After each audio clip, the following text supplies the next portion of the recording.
Welcome guys. अभी जो video देख रहा था उसका टाइटल है मोदी दी रियल स्टोरी। ध्रुव राठी करके यूट्यूब चैनल का वीडियो है। तो गाइस चलिए वीडियो को स्टार्ट करते हैं।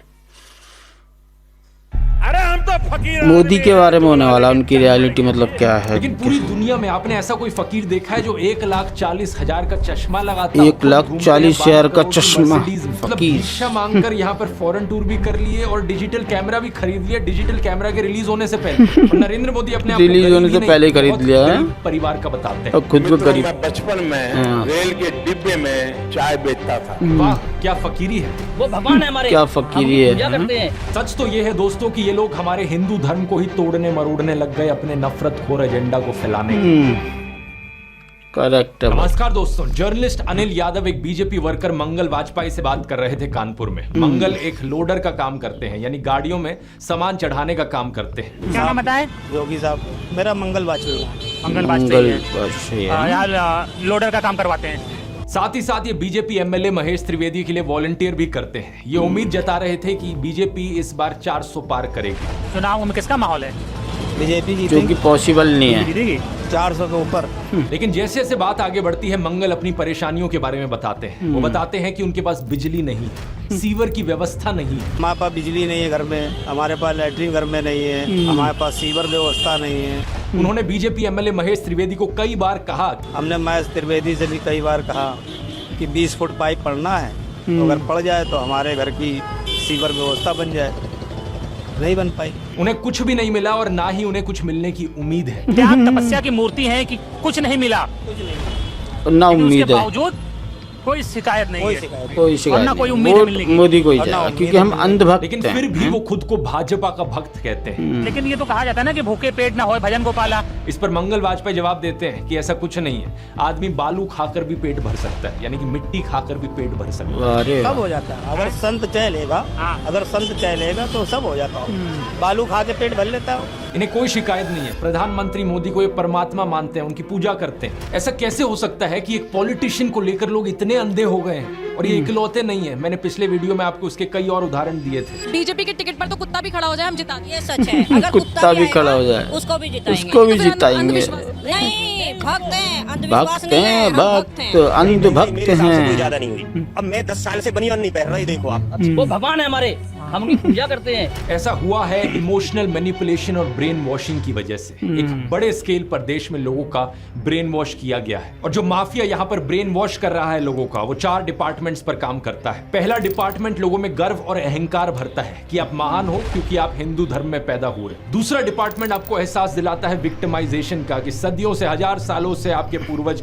विक्टिम बनकर रहे थे। तीसरा डिपार्टमेंट आपके अंदर डर भरता है कि आपको खतरा है उन लोगों से। और चौथा डिपार्टमेंट यहाँ नरेंद्र मोदी को मसीहा बनाता है कि सिर्फ नरेंद्र मोदी ही आपको बचा सकते हैं। पहले 3 डिपार्टमेंट्स की मैं 3 अलग अलग वीडियोस में ऑलरेडी बात कर चुका हूं। अब वक्त है इस चौथे डिपार्टमेंट को एक्सपोज करने का। नरेंद्र मोदी की कल्ट ऑफ पर्सनालिटी, कैसे इनके इतने सारे फेलियर्स के बाद भी लोगों को इमोशनली मैनिपुलेट किया जाता है कि लोग इन्हें भगवान मान बैठे। आइए जानते हैं आज के इस वीडियो में।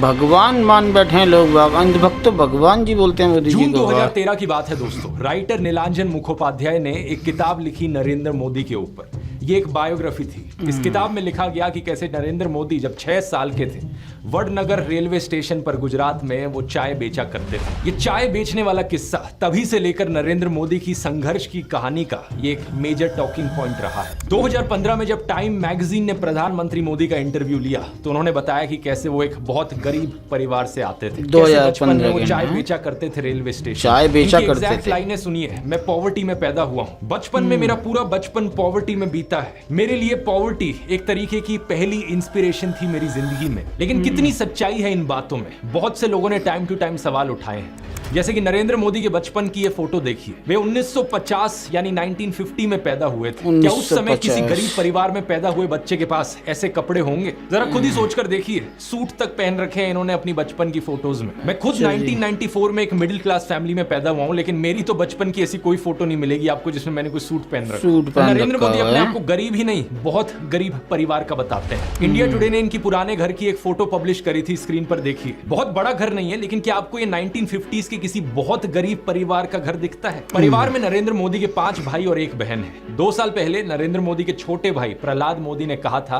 कि उन 5 भाइयों में से जिसका नंबर लगता था वो मदद करने चले जाता था। उनके पिता ने पूरी जिंदगी चाय बेची, उन 5 भाइयों और 1 बहन को बड़ा किया।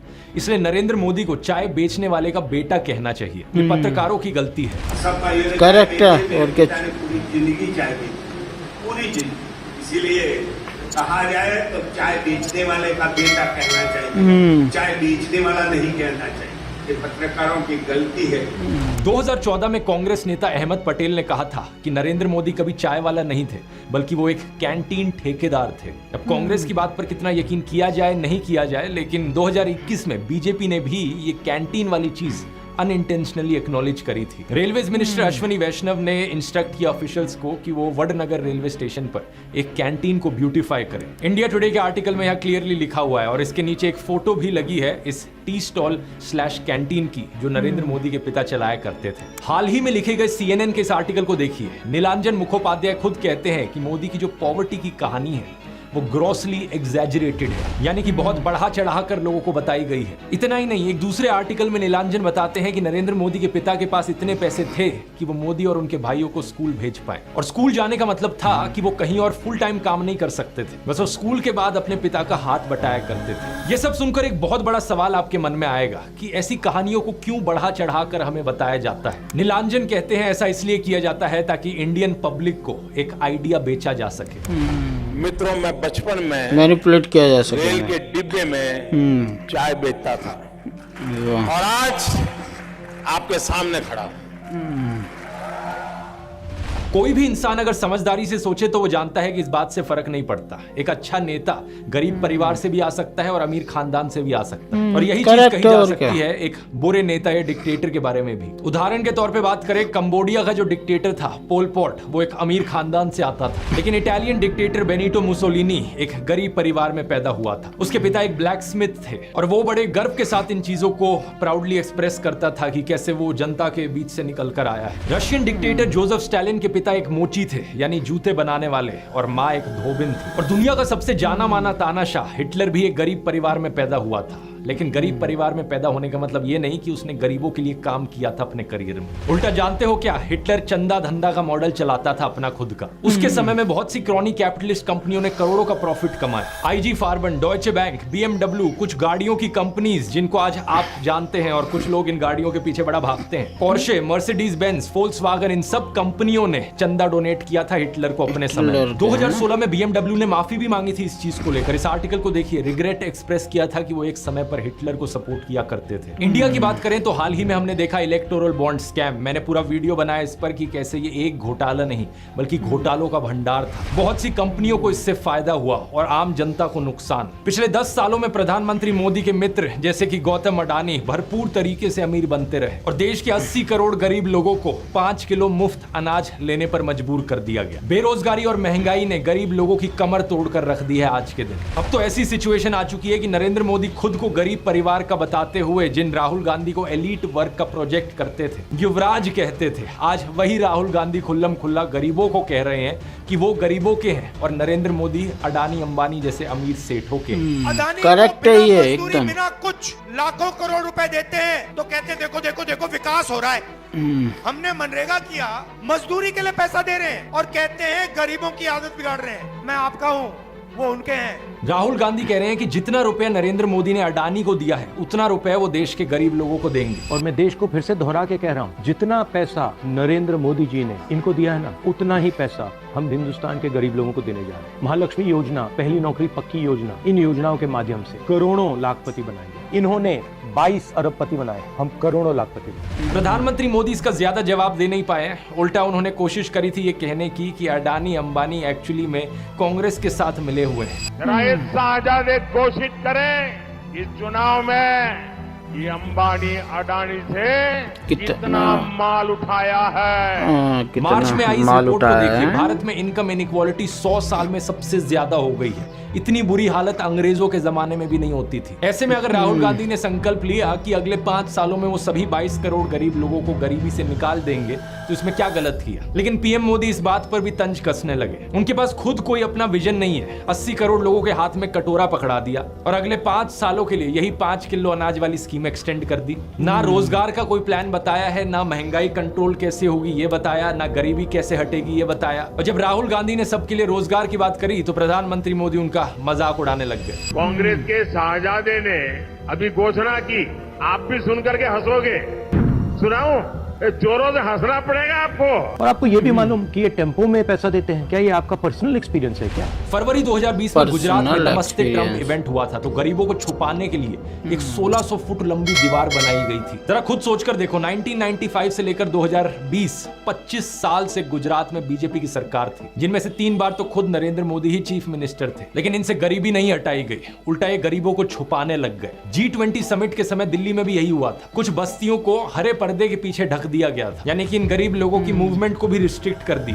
इसी के तहत ये पूरी दुकानें यहाँ से ढक दी गई हैं, जो थोड़ा झुग्गी टाइप मतलब गरीबों को छुपा दो है यहाँ पर। कि हमारे देश सोचिए में कि गरीबी कितना नहीं। डीह्यूमनाइजिंग है। कोई आपसे कहे कि तुम अच्छे नहीं लग रहे हो, तुम तो एक दाग धब्बा हो। वो गोरे सेठ आ रहे हैं हमारे देश में घूमने, तुम्हें एक पर्दे के पीछे छुपा दिया जाएगा। कैसा लगेगा आपको ये सुनकर? उन गरीबों की सोचो, उन्हें कैसा लगा होगा। सीधा कहते हैं कि यहाँ से जाओ, उस गरीब को तो भगा सकते हो, उस अमीर को भगा के देखो ना। तो इन सब चीजों के चलते नरेंद्र मोदी की ये जो गरीब परिवार वाली ब्रांडिंग थी, अब ये लगभग खत्म हो चुकी है। लेकिन उनके कल्ट ऑफ पर्सनैलिटी का ये केवल एक हिस्सा है। दूसरा हिस्सा यहाँ पर आता है उनके परिवार को लेकर। व्हाट्सएप पर और गोदी मीडिया के जरिए आपको बार बार बताया जाता है कि नरेंद्र मोदी इतने महान हैं क्योंकि उन्होंने देश के लिए अपने परिवार को छोड़ दिया, अपनी पत्नी को छोड़ दिया। देखो, वैसे ये एक पर्सनल मामला है, किसी पति पत्नी की आपस में ना बने, ये कोई बड़ी चीज नहीं है। बहुत से लोगों के साथ ऐसा होता है, लेकिन यही लोग खुद इस पर्सनल बात को बीच में लाते हैं, इसे अचीवमेंट के तौर पर दिखाने के लिए। देश के लिए पत्नी को छोड़ दिया, कोई सेंस है इस बात का? पूर्व प्रधानमंत्री लाल बहादुर शास्त्री जी ने तो अपनी पत्नी को नहीं छोड़ा, तो क्या वो देश के लिए काम नहीं कर पाए? महात्मा ज्योतिबा फूले की पत्नी सावित्रीबाई फूले के बारे में तो सब जानते हैं। क्या उन्होंने देश के लिए महान काम नहीं किया?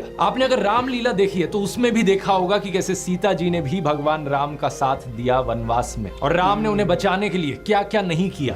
तो व्हाट्सएप यूनिवर्सिटी की एक ऐसी घटिया नारी विरोधी मानसिकता है, जहां आप औरत को एक अड़चन की तरह देखते हो, जहां आप पत्नी को छोड़ देने को एक अचीवमेंट की तरह दिखाते हो। और केवल पत्नी ही नहीं, बल्कि नरेंद्र मोदी के परिवार को लेकर भी व्हाट्सएप माफिया यही बात फैलाता है। अरे औरों की तो छोड़ो, नरेंद्र मोदी खुद इस बात को बार बार दोहराते रहते हैं। कहते हैं कि उन्होंने अपने परिवार को देश के लिए छोड़ दिया। मेरे देशवासियों, मैंने घर, परिवार, सब कुछ देश के लिए छोड़ा है। पंजाब केसरी अखबार ने तो उनकी चरण वंदना करते हुए उनकी तुलना भगवान बुद्ध और महावीर जैन से कर डाली। लेकिन इन लोगों से मैं पूछना चाहता हूँ, कभी भगवान बुद्ध ने अपना घर छोड़कर ऐसे बयान दिए क्या? सम्माननीय आदरणीय दीदी, आदरणीय दीदी, ओ दीदी।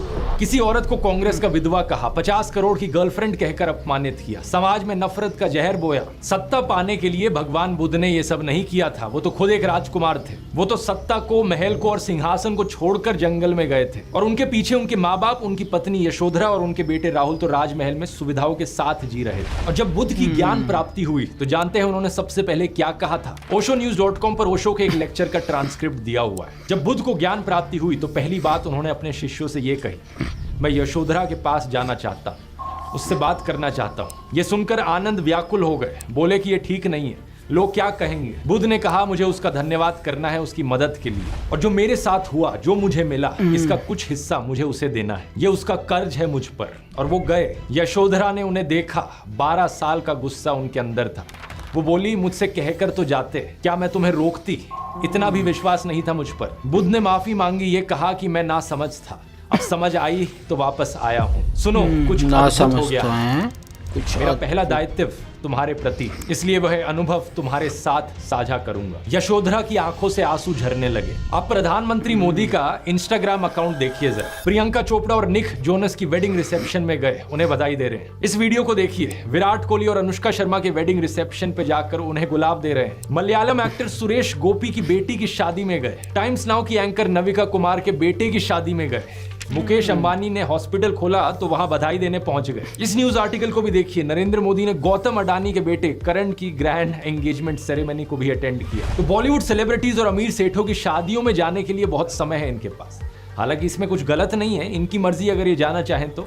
लेकिन सवाल यहाँ पर ये, क्या केवल अपने भाइयों और परिवार को ही छोड़ना पड़ता है क्या देश के लिए? एबीसी के इस आर्टिकल को देखिए। अवनी दास रिपोर्ट करती हैं कि अक्टूबर 2023 में मोदी परिवार उनके भतीजे की शादी के लिए इकट्ठा हो रहा था, लेकिन एक इंसान वहां से गायब थे, नरेंद्र मोदी। आपने फोटोज और वीडियोस में जरूर देखा होगा कि प्रधानमंत्री मोदी अपनी माता जी से मिलने जाया करते थे, जो कि अच्छी बात है। लेकिन कभी आपने नोटिस किया कि केवल वहां 3 लोग होते थे इस मुलाकात? प्रधानमंत्री मोदी, उनकी माता जी और कैमरामैन। कभी कभार मुलाकात में 2-3 और लोग होते थे, लेकिन वो हमेशा और कैमरामैन ही होते थे। 3 साल पहले बीबीसी कॉरेस्पॉन्डेंट तेजस वैद्या ने प्रधानमंत्री मोदी के भाई प्रहलाद मोदी से बात करी और सुनिए उनका क्या कहना था। तेरे परिवार ने दूर रखवानी सूचना आपवामां आवे। इस बात को लेकर स्पष्ट निर्देश होता है कि परिवार के बाकी सदस्य दूर ही रहे। प्रधानमंत्री मोदी की भतीजी सोनल मोदी ने भी यही बताया कि उनको मना किया गया है। उनसे पूछा गया कि शपथ ग्रहण समारोह में बहुत से लोगों को निमंत्रित किया गया, लेकिन उन्हें क्यों नहीं बुलाया गया? तो सुनिए उन्होंने क्या कहा था। नरेंद्र मोदी जी ने प्रधानमंत्री का शपथ ली थी, तब देश में से कई लोग गए थे। तब आपको न्योता मिला था या आपको जाने की इच्छा हुई थी? इच्छा तो सबको होती है, पर अफसोस है कि हमें इनविटेशन नहीं दिया गया। G20 की थीम रखी गई थी वसुदेव कुटुंबकम, यानी पूरी दुनिया एक परिवार है। लेकिन खुद के परिवार को, खुद के भाई बहनों को अपने से दूर रखा जाता है इस तरीके से। आखिर क्या कारण है? भगवान राम तो अपने परिवार के साथ रहते थे। राम, लक्ष्मण, भरत, शत्रुघ्न, चारों भाइयों में कितना प्यार था। क्या इसका मतलब ये हुआ कि राम जनता के लिए काम नहीं कर पाए? उन्होंने तो राम राज्य स्थापित किया था, जहां कोई गरीब, बेरोजगार, दुखी नहीं था। मैं फिर से कहूंगा, ये प्रधानमंत्री मोदी का अपना पर्सनल मैटर है। अगर वो बॉलीवुड, अडानी, अंबानी जैसे दोस्तों के साथ ताल्लुक रखना चाहते हैं और अपने परिवार के साथ नहीं, उनकी मर्जी। मुझे प्रॉब्लम इस बात से नहीं है। प्रॉब्लम इस बात से है कि इसे अचीवमेंट की तरह क्यों दिखाया जाता है कि मैंने अपना परिवार छोड़ दिया, देखो मैं कितना महान हूं। ये कोई अचीवमेंट होती है क्या? इसका साइड इफेक्ट ये हुआ है कि बहुत से हिंदू युवा ब्रेन वॉश हो गए हैं। होना ये चाहिए कि वो अच्छे से पढ़ लिख कर कुछ बने, काम धंधा करे, कुछ कमाए और अपने माँ बाप की सेवा करे। लेकिन नहीं, कुछ यूथ की क्या हालत हो गई है कि वो हाथों में तलवार लेकर मस्जिदों के सामने घूम रहे हैं। उन्हें भी अपने परिवार से, अपने माँ बाप से कोई मतलब नहीं। सेलिंग पॉइंट नंबर 1 था, मैं गरीब परिवार से हूँ। सेलिंग पॉइंट नंबर 2 था कि मैंने अपने परिवार को छोड़ दिया देश के लिए। और सेलिंग पॉइंट नंबर 3 अब आता है फकीरी। नरेंद्र मोदी अक्सर कहते हैं कि उन्होंने भिक्षा मांगकर गुजारा किया। कभी कहते हैं कि 35 साल के लिए, कभी कहते हैं 40 साल के लिए। करीब 40 साल मैंने भिक्षा मांग करके खाया है। मैं 35 साल तक भिक्षा मांग करके खाया। चलो इतनी तो बोलने में गलती हो सकती है, 35 साल हो, 40 साल हो, लोग अक्सर भूल जाते हैं। लेकिन सवाल ये कि वो एमएलए पहली बार बने 2002 में, तब उनकी उम्र होगी 52 ईयर्स। लेकिन उससे पहले 90s में ही पता नहीं कैसे उन्होंने फॉरेन टूर्स कर लिए। ये फोटोज देखो उनकी, आईफिल टावर के सामने पेरिस में, व्हाइट हाउस के सामने अमेरिका में, हॉलीवुड के सामने, लंदन गए, वो मलेशिया गए। क्या 40 साल भिक्षा मांगकर इतने पैसे कमाए जा सकते हैं कि फॉरेन के टूर्स कर ले 90s में? और साथ ही साथ इसी बीच में नरेंद्र मोदी ने बीए और एमए की 2 डिग्रीज भी कर ली अलेजिडली। ये कैसे हो गया? आप ही बताओ दोस्तों। साल 1990 में डायकाम मॉडल 1 रिलीज हुआ था, जो कि यूएस में लॉन्च होने वाला दुनिया का पहला कमर्शियली अवेलेबल डिजिटल कैमरा था। लेकिन प्रधानमंत्री मोदी अपने इंटरव्यू में बताते हैं कि उन्होंने पहली बार डिजिटल कैमरा 1987 या 1988 में यूज किया था। मैंने पहली बार डिजिटल कैमरा का उपयोग किया था 87-88 में शायद। मतलब भिक्षा मांगकर यहाँ पर फॉरेन टूर भी कर लिए और डिजिटल कैमरा भी खरीद लिया डिजिटल कैमरा के रिलीज होने से पहले। वाह, रिलीज होने से पहले मोदी जी, वाह। फकीरी। अपनी कलम को गिरवी रख चुका एक गीतकार कहता है कि फकीरी है आपके स्वभाव में। एक फकीरी है आपके स्वभाव में। कभी नरेंद्र मोदी खुद ही कहते हैं कि हम तो फकीर आदमी हैं, झोला उठाकर चल पड़ेंगे।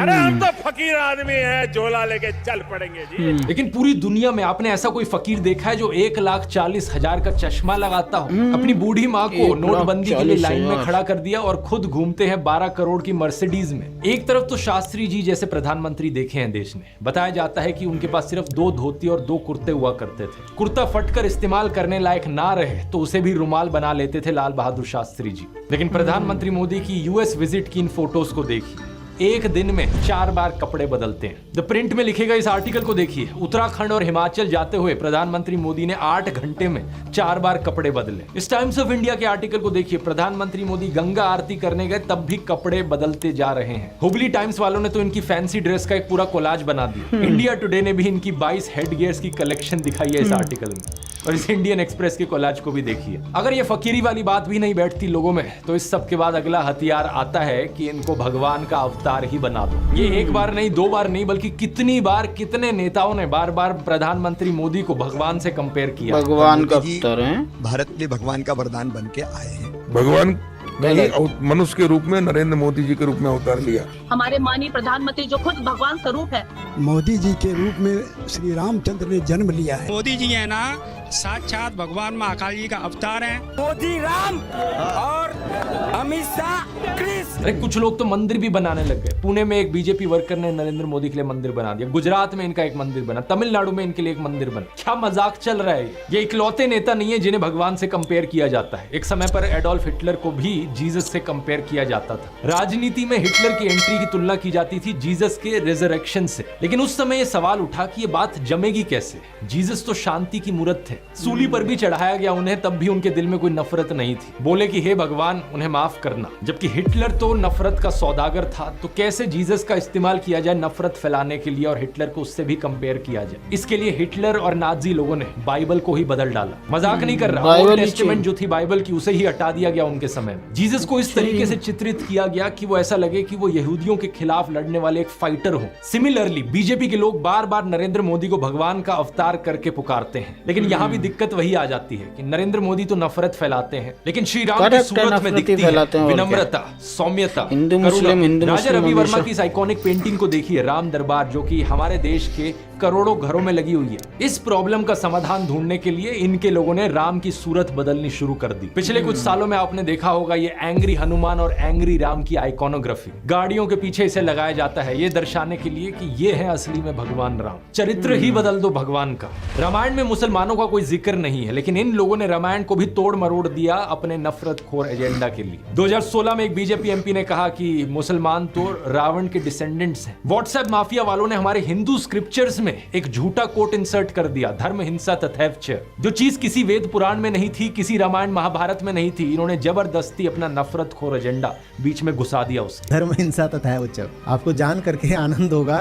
कि ये किसी भी ग्रंथ में कहीं पर भी नहीं लिखा हुआ है, और इससे आपके रोंगटे भी खड़े हो जाने चाहिए कि ये कौन सी सेंट्रलाइज्ड कॉन्स्पिरेसी यूनिट है जो इतनी बड़ी बड़ी साजिशें करती है कि जो बात धर्म ग्रंथ में लिखी भी नहीं हुई है उसको संस्कृत में लिख करके उसको चारों तरफ व्हाट्सएप से और दूसरे जरियों से फैला देती। सच तो ये है दोस्तों कि ये लोग हमारे हिंदू धर्म को ही तोड़ने मरोड़ने लग गए अपने नफरत खोर एजेंडा को फैलाने के लिए। लेकिन अब बहुत से हिंदुओं को इनका एजेंडा समझ में आ गया है। इस तरीके का हमारे धर्म के साथ खिलवाड़ करना लोगों को अच्छा नहीं लग रहा है, इसलिए ये कार्ड भी अब फेल होता जा रहा है। तो इन बीजेपी वालों ने क्या सोचा कि अवतार से एक लेवल नीचे इन्हें सर्वगुण संपन्न शक्तिमान दिखाया जाए। वाह क्या सीन है, वाह क्या सीन है। लेकिन किसी को यहां शक्तिमान बनाने का सबसे आसान तरीका है कि दूसरी साइड वाले की इमेज नीचे गिराओ। इसलिए इनके आईटी सेल ने राहुल गांधी को पप्पू बना दिया। व्हाट्सएप पर इनकी आधी अधूरी क्लिप्स तोड़ मरोड़ के दिखाई जाने लगी कि जैसे राहुल गांधी में तो कोई समझ ही नहीं है, वो तो बिल्कुल बेवकूफ इंसान है। लेकिन सच्चाई यह है कि पिछले 10 साल में पीएम मोदी ने एक भी प्रेस कॉन्फ्रेंस नहीं करी, कोई अनस्क्रिप्टेड इंटरव्यू नहीं किया, जबकि राहुल गांधी ने दिल्ली यूनिवर्सिटी से लेकर हार्वर्ड यूनिवर्सिटी तक लेक्चर दिए हैं। लोगों से ढेर सारी हर साल 2 साल अनस्क्रिप्टेड इंटरैक्शंस की हैं। ये बात सही है कि उनकी कुछ फनी क्लिप्स जरूर हैं जहां उनके मुंह से कुछ उलट पुलट निकल गया। This morning I got up at night.